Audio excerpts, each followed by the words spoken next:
네, 잘 쉬고 오셨습니까?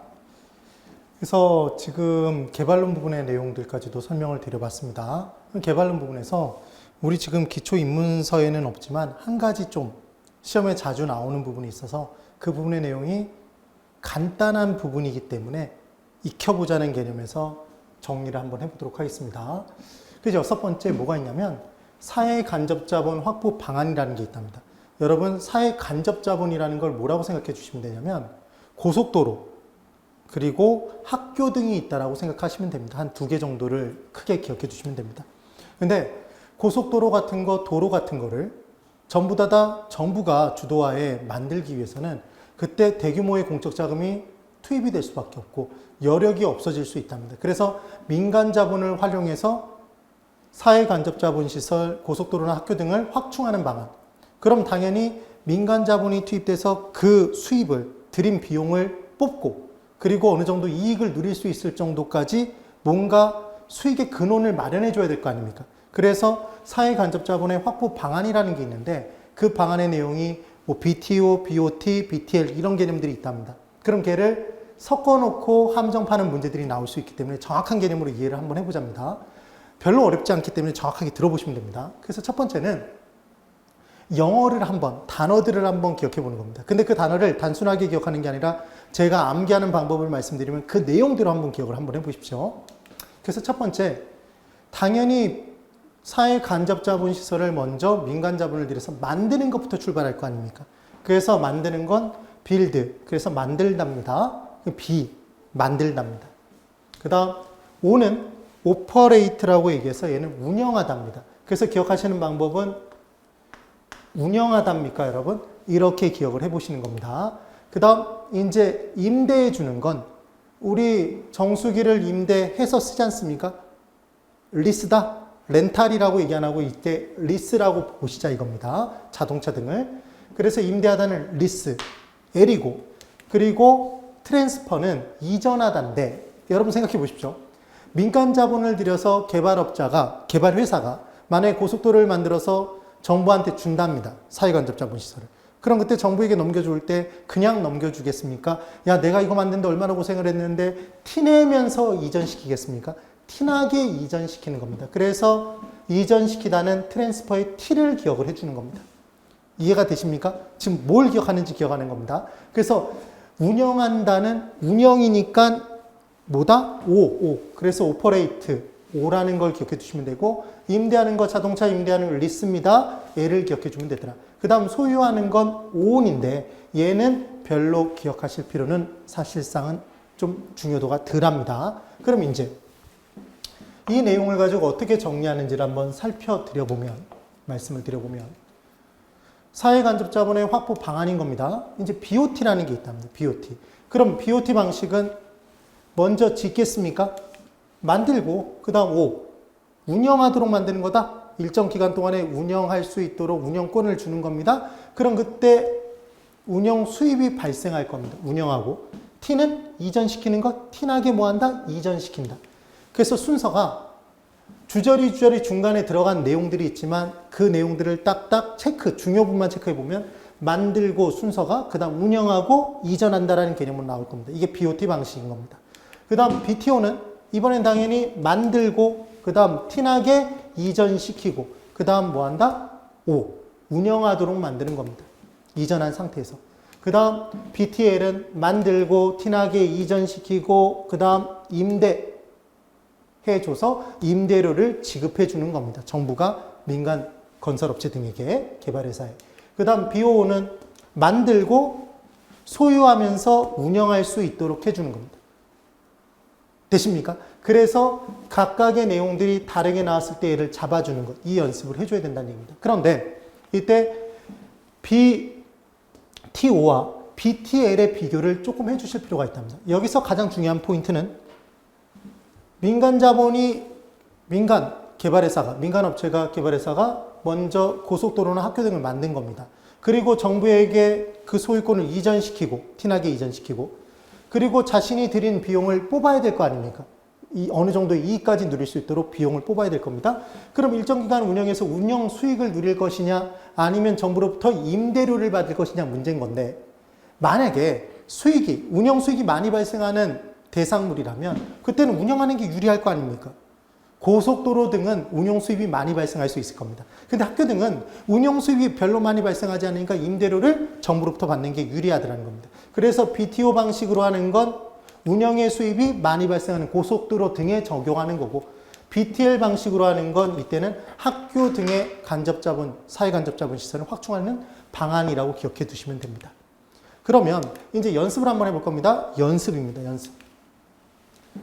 봤더니 문장에 쭉 괄호에 돼 있어서 체크를 해봤더니 만들고 운영하고 이전하다로 돼 있더라는 겁니다. 그럼 만들고는 뭐다? 이제 기억나셔야 됩니다. B다.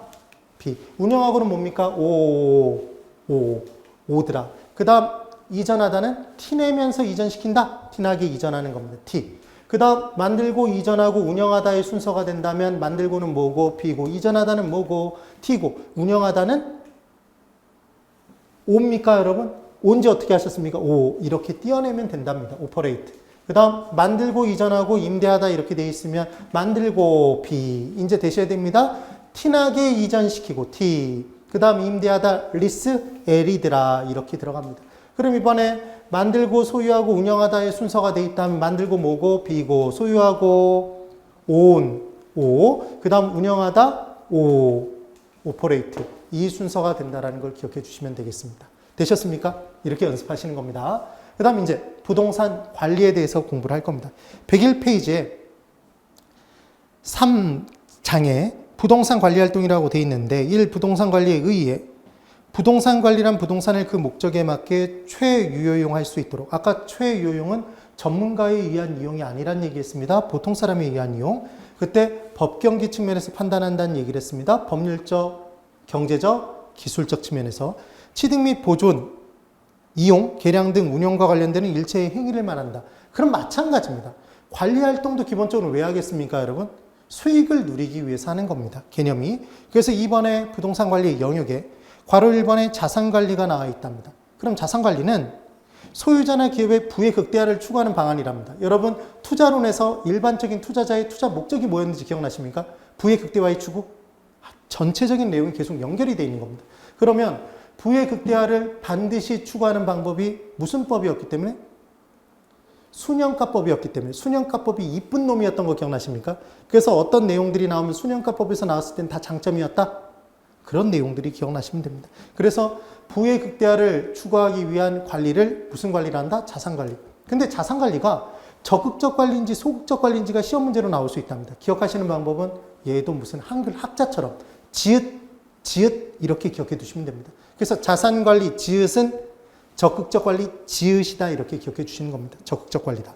그 다음 괄호 2번에 부동산 관리라고 되어 있는데 이 부분이 대놓고 나온 적은 없고 그 다음 페이지 102페이지에 괄호 3번에 시설 관리가 있답니다. 그럼 시설 관리란 각종 부동산 시설을 운영하고 유지하는 것으로 시설 사용자나 건물주의 요구에 단순히 부응하는 정도의 소극적이고 여기서 포인트는 소극적 관리인 겁니다.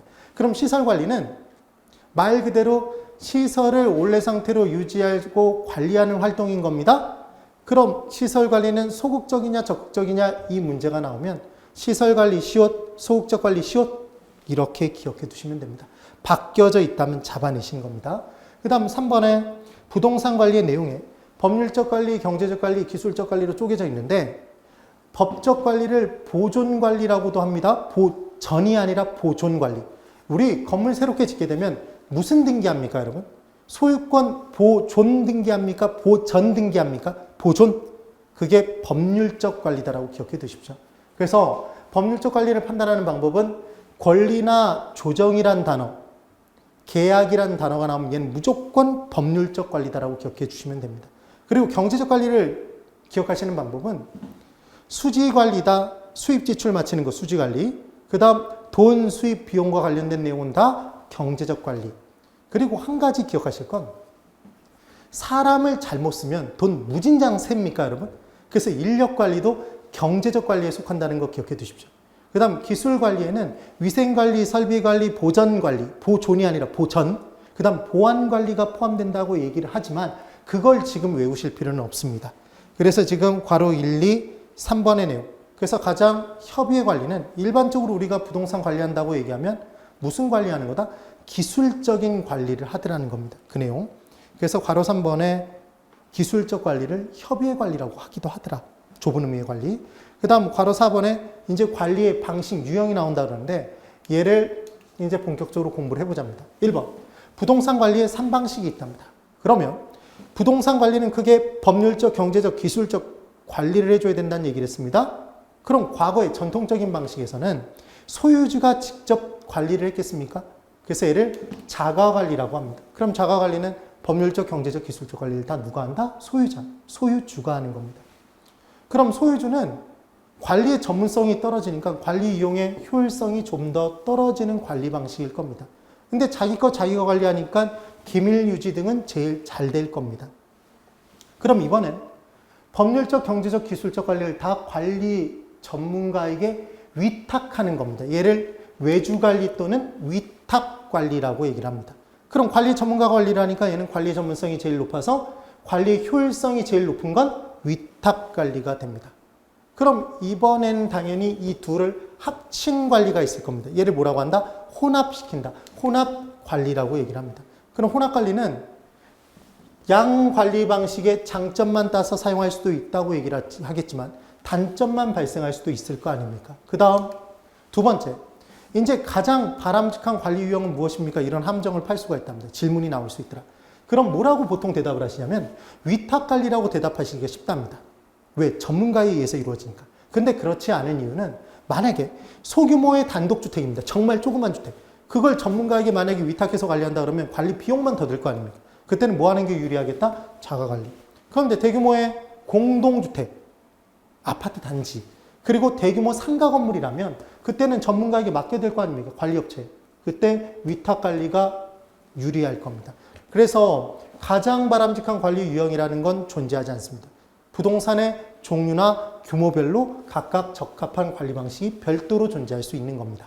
그 다음 세 번째, 관리 효율성은 전문가에 의한 무슨 관리가 제일 높다? 위탁관리가. 그런데 이때 보안관리의 효율성은 보안관리입니다. 그럼 보안관리에는 기밀 유지 등이 포함되어 있을 거 아닙니까? 자기 것 자기가 관리할 때 보안관리의 효율성은 제일 높을 겁니다. 그래서 꼭 집어 보안관리의 효율성이 뭐가 제일 높냐 그러면 그때는 자가관리가 제일 높은 겁니다.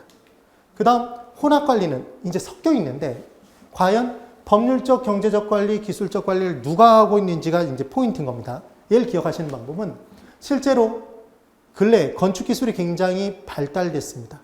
그러면 법경기 관리 중에 건축기술의 발달에 따라 소유자가 정말 직접 하기 어려워진 관리가 하나 있지 않습니까?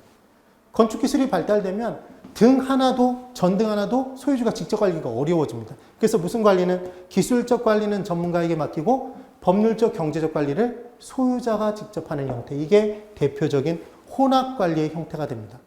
이 내용. 그래서 관리의 3방식의 내용을 꼭 한번 정리를 해보십시오. 그리고 이제 토지의 관리 부분의 내용을 꼭 집어서 문제로 나올 수 있기 때문에, 문제로 출제할 수 있기 때문에 한번 보자입니다. 첫 번째, 토지의 도난 방지 대책이 있습니다. 여러분, 우리가 잠을 자면 내가 가진 토지를 누군가 밤사이에 포크레인으로 퍼가거나 아니면 삽으로 열심히 떠가면 내 토지가 없어집니까, 여러분? 그건 아니지 않습니까? 그래서 토지의 도난 방지 대책이라는 건 기술적 개념으로 뭐 철조망을 친다 이런 개념이 아니라 법률적 개념에서 온전하게 조치를 취하는 거 아닙니까? 이게 바로 법률적 관리인 겁니다. 토지의 도난 방지 대책은. 그 다음 두 번째로 토지의 경계 확정. 여기까지는 네 땅, 여기까지는 내 땅 이렇게 쪼개는 경계 확정을 하기 위해서는 지적, 측량 등의 기술이 필요합니까, 여러분? 그래서 얘는 기술적 관리가 됩니다. 왠지 경계 확정이라니까 법률적 관리 같지만 지적, 측량 등의 기술이 필요하다. 기술적 관리 기억해 두십시오. 그 다음 본격적으로 토지를 이용하기 전에 나대지를 자재하치장으로 이용해주고 대가를 받거나 테니스 코트로 이용해주고 대가를 받는 경우가 있습니다. 그럼 수입이 돈이 들어옵니까, 여러분? 그럼 얘는 뭐다? 돈, 수입, 비용, 수지 이런 단어 나오면 무조건 뭐다? 경제적 관리들하는 겁니다. 그리하여 법률적 관리를 판단하는 방법은 권리나 조정, 계약이란 단어가 나오면 무조건 무슨 관리? 법률적 관리고 돈, 수입, 비용, 수지 이런 개념이 나오면 경제적 관리 라는 걸 반드시 꼭 기억을 해 두십시오. 그리고 인력 관리는 사람을 잘못 쓰면 돈이 무진장 샌다. 그래서 인력 관리도 어디에 속한다? 경제적 관리에 속한다는 걸 반드시 정리해 두시기 바랍니다. 그 다음 이번에 마지막으로 오늘 이제 공부의 마지막입니다. 부동산 마케팅 부분의 내용을 이제 한번 보자 합니다. 그래서 103페이지에 4번 4장에 부동산 마케팅 활동이 있는데 1. 부동산 마케팅의 의의가 있습니다. 그냥 복잡하게 나와 있는데 결론은 이겁니다. 여러분 시장은 마켓입니까? 그럼 시장 활동이 마케팅일 겁니다. 그럼 마케팅 활동을 한다는 건 개발된 부동산이 얼마만큼 시장에서 잘 팔릴 수 있게 될지를 이제 시장 활동을 통해서 해나가는 것. 걔가 부동산 마케팅 활동이 되는 겁니다. 그러면 첫 번째로 부동산 마케팅에서 개념은 넓습니까? 좁습니까? 넓다라는 걸 기억해 두시는 겁니다. 왜 이걸 기억해 두냐면 부동산 마케팅은 세일즈, 영업의 개념과 그 범위가 똑같다 그러면 걔는 X입니다. 그것보다는 좀 더 넓은 개념이 됩니다. 기억하는 방법, 시장은 넓다 이렇게 기억을 해 두십시오. 그 다음 이때 마케팅 환경을 각각의 요소들을 거시적인 환경과 미시적인 환경으로 구분하는 내용들이 나올 수 있는데 그때 정부가 나옵니다. 그럼 정부가 미시적 환경인지 거시적 환경인지 이게 문제로 나올 수가 있답니다. 기억하시는 방법은 정부미라고 기억해 두시는 겁니다.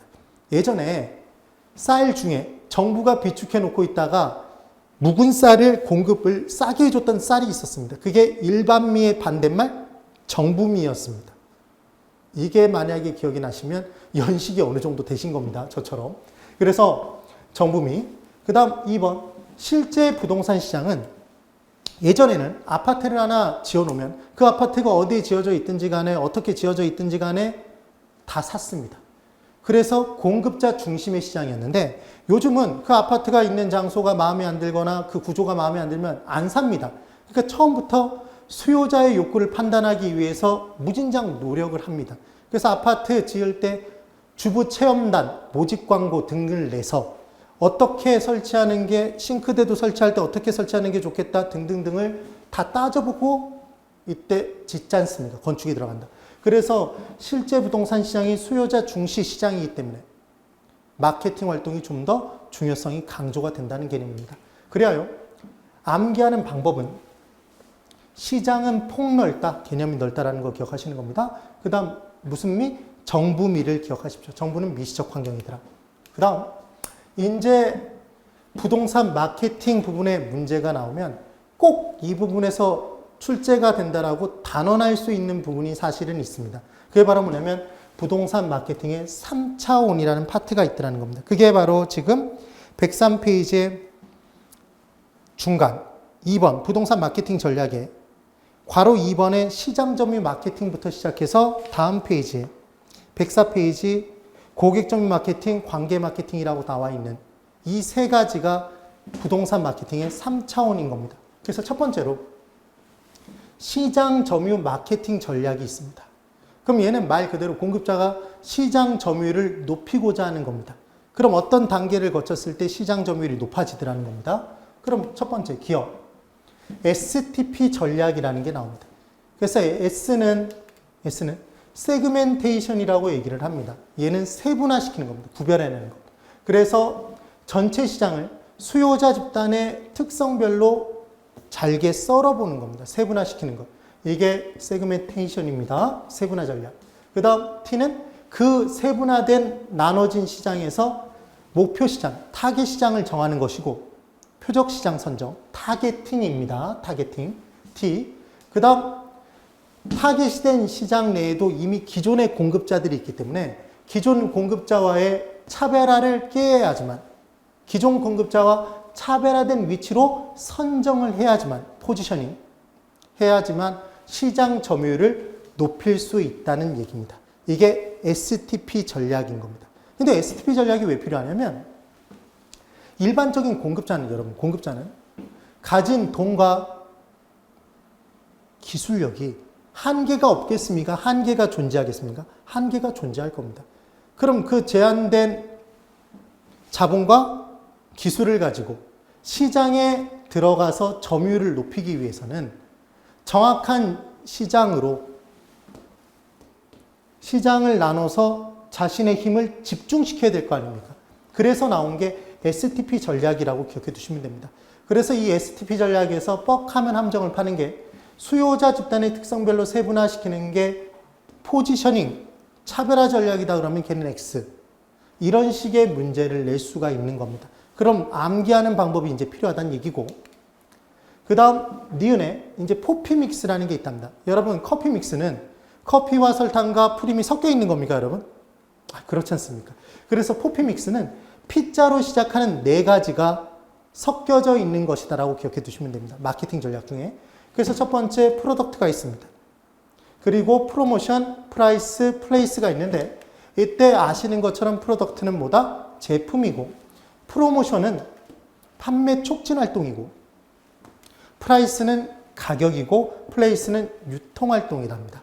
그래서 이 4가지가 포피 믹스에 들어갑니다. 그런데 또 뭐가 P자로 시작하는 게 있냐면, 피플이 있습니까, 여러분? 피플이 존재하지 않습니까? 그러면 이때 뭐라고 함정을 파냐면 포피 믹스에는 인력 관리가 포함된다 이런 함정을 팔 수도 있습니다.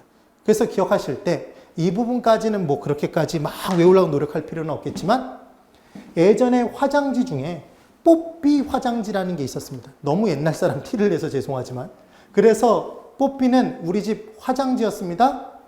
우리 집 강아지였던 거 기억나십니까? 화장지 선전할 때. 그래서 걔는 사람이 아니다라고 기억을 해주는 겁니다. 사람이 아니다. 기억을 꼭 해두십시오. 그래서 이렇게 하게 되면 포피믹스 전략에 의해서 제품의 질을 좀 더 높이거나 판매 촉진 활동으로 전단지 많이 나눠주고 그리고 이때 할인 혜택 등을 주는 것 뭐 등등등 그 다음 가격 낮춰주는 것 그리고 중개업소 등을 통해서 팔기 위해 노력하는 것 유통활동까지 하게 되면 다른 공급자들과 차별화를 꾀할 수 있고 결국은 시장 점유율을 높일 수 있다. 지금 이 얘기입니다. 철저히 공급자 위주로 마케팅 전략을 수립하는 것. 이 내용. 외우는 방법이 있습니다. 너무 걱정하지 마십시오. 그 다음 이제 고객 점유 마케팅이라는 게 있더라는 겁니다. 고객 점유 마케팅은 아이다의 원리라는 게 있는데 여기 뒤에 S, 만족의 단계가 들어가서 아이다스가 나오기도 하지만 걔는 기억하실 필요 없이 그냥 아이다의 원칙이라고 기억해 두십시오. 그래서 A는 뭐냐면 어텐션입니다. 그래서 주의를 끄는 겁니다. 수요자의. 그리고 인터레스트, 흥미를 유발시킨 상태에서 디자이어, 욕망을, 사고자 하는 욕망을 불러일으키고 그 다음 사는 행동으로 옮기는 것, 액션, 단계로 옮기는 것. 그래서 각 단계별로 고객과의 심리적 접점을 놓치지 않고 계속 이어가는 것. 그래서 고객의 점유율을 높이는 것, 이게 고객 점유 마케팅인 겁니다. 그래서 이 부분에 순서 문제를 낼 수도 있지만 보통은 순서 문제가 안 나오고 아이다의 원리가 시장 점유 마케팅이 아니라 고객 점유 마케팅이라는 게 문제로 나온답니다. 그럼 우리는 시장 점유 마케팅, 고객 점유 마케팅, 이제 관계 마케팅이라는 걸 공부할 것이기 때문에 아이다의 원리가 고객 점유 마케팅이라는 것만 기억하는 겁니다. 그럼 시합니까? 고합니까? 그냥 말이 되는 게 고합, 관화가 아니라 그렇게 기억을 해볼 겁니다. 이 내용. 그 다음 관계 마케팅은 당연히 누구와 관계를 맺냐면 기존 고객과의 관계를 맺는 겁니다. 그래서 기존 고객과의 관계를 원만하게 유지시켜서 매출액을 늘리는 것. 그럼 기존 고객이 만족하면 새로운 상품이 출시됐을 때 기존 고객한테 연락을 하는 겁니다. 그래서 매출액을 키우는 것. 그럼 이 관계 마케팅이 부동산 활동에서는 어떤 부분에 가장 많이 좌우를 받냐면 여러분 만약에 이 편한 세상에 굉장히 만족도가 높게 살았다면 아파트 브랜드 중에 다른 지역으로 옮겨갈 때 아파트를 고를 때 이 편한 세상을 고를 가능성이 높다는 얘기입니다. 사실은. 그래서 관계 마케팅의 핵심은 브랜드 전략, 브랜드 마케팅이 관계 마케팅의 핵심 전략이 됩니다. 그 다음 관계가 원만하게 마련되어 있다면 다른 신규 고객도 기존 고객이 구전 광고, 입소문을 통해서 더 유치시켜 줄 수 있답니다. 그래서 최근 들어 가장 중요한 마케팅 전략이 바로 관계 마케팅 전략입니다. 제가 선창을 때리면 후창을 때려주십시오. 관계는 기존 고객과 맺는다. 네, 꼭 그렇게 기억을 해주신 겁니다. 그래서 암기 방법은 시합니까? 관합니까? 고합니까? 고하. 그래서 아이다의 원리는 고객 점유 마케팅입니다. 그 다음 관계는 누구와 맺는다? 기존 고객과. 그리고 이게 공급자 중심의 마케팅 전략인지 지금 1번에 뭐가 있었습니까, 여러분? 이게 시장 점유 마케팅입니까? 그럼 시장 점유 마케팅과 고객 점유 마케팅이 각각 공급자 중심의 마케팅 전략인지 수요자 중심의 마케팅 전략인지 얘를 함정으로 팔 수 있답니다. 그래서 기억하시는 방법은 우리 과목 중에 수시법이 있습니까? 공시법이 있습니까? 공시. 그래서 앞으로 공시 선생님을 뵐 때는 공시, 수고 이렇게 해주시는 겁니다. 그래서 시장 점유 마케팅은 공급자 중심의 마케팅 전략, 고객 점유 마케팅은 수요자 중심의 마케팅 전략. 근데 수고로 외웠는데 얘가 고객 점유 마케팅은 소비자 중심의 마케팅 전략이다 그러면 아니 우리가 외운 방식하고 틀린데 그러시면 안 됩니다. 수요자가 소비자지 않습니까? 그렇게 기억을 해주시면 됩니다. 자, 누구 수고다? 공시 수고. 그리고 시장 점유 마케팅에서 기억하시는 방법은 시장 점유 마케팅은 시장 선거를 했을 때 점유율이 세표 차면, 세분화 전략, 표적 시장 전략, 차별화 전략, 세표 차면, 재판가율, 표차가 너무 조금밖에 안 나니까 부정이 있을 수 있다고 생각해서 재판가율 이렇게 기억해 주시는 겁니다. 그래서 제품, 판매 촉진, 프로모션, 가격, 유통 이렇게 기억을 해주시면 되겠습니다. 되십니까? 그래서 제가 선창 때리 무창 때려 보십시오. 얘는 꼭 기억해 두셔야 됩니다. 시장 점유율이 세표 차면 재판가율 이렇게 기억을 해 보십시오. 꼭 기억을 해 두시면 됩니다. 그리고 또 하나 수요자는 실제로 차별하면 됩니까? 안 됩니까?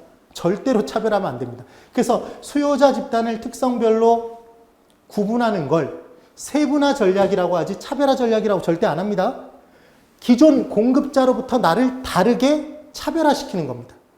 공급자인 나를 차별화시키는 거지 수요자를 차별하면 안 됩니다. 그리고 수요자는 세 놈이라고 얘기해야 됩니까? 세분이라고 말해야 되지 않습니까? 그래서 세분화 전략이라고 기억을 해보십시오. 약간은 유치하지만 그렇게 외워야 하지만 시험장까지 가서 기억이 납니다. 그래서 제가 제일 좋아하는 네 글자가 바로 뭐냐면 유치찬란입니다.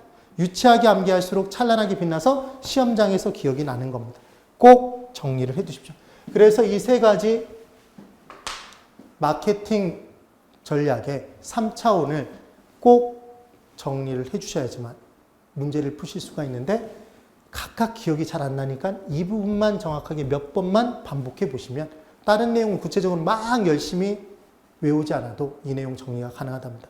예전에는 이 마케팅 전략의 부분의 내용을 긴 시간을 들여서 설명을 드렸었는데 이해를 도모하기 위해서 그렇게까지 할 필요가 없더라는 겁니다. 시험 문제가 그런 식으로 안 나오기 때문에. 그래서 이 개념으로만 정확히 정리를 해 두십시오. 되셨습니까? 네. 그래서 지금 104페이지에 관계 마케팅 전략까지 끝내서 오늘 수업을 다 진도를 마칠 것이고 다음 주에 감정평가론 부분의 내용만 3시간에 걸쳐서 정리를 해보면 이번 11월, 12월 달에 정리한 기초입문과정의 내용이 다 정리가 끝나는 겁니다. 여러분 제가 우리 기초입문과정 입문서 이 내용에 담겨져 있는 내용들보다 훨씬 더 많은 내용들을 어찌 보면 조금 더 스피드하게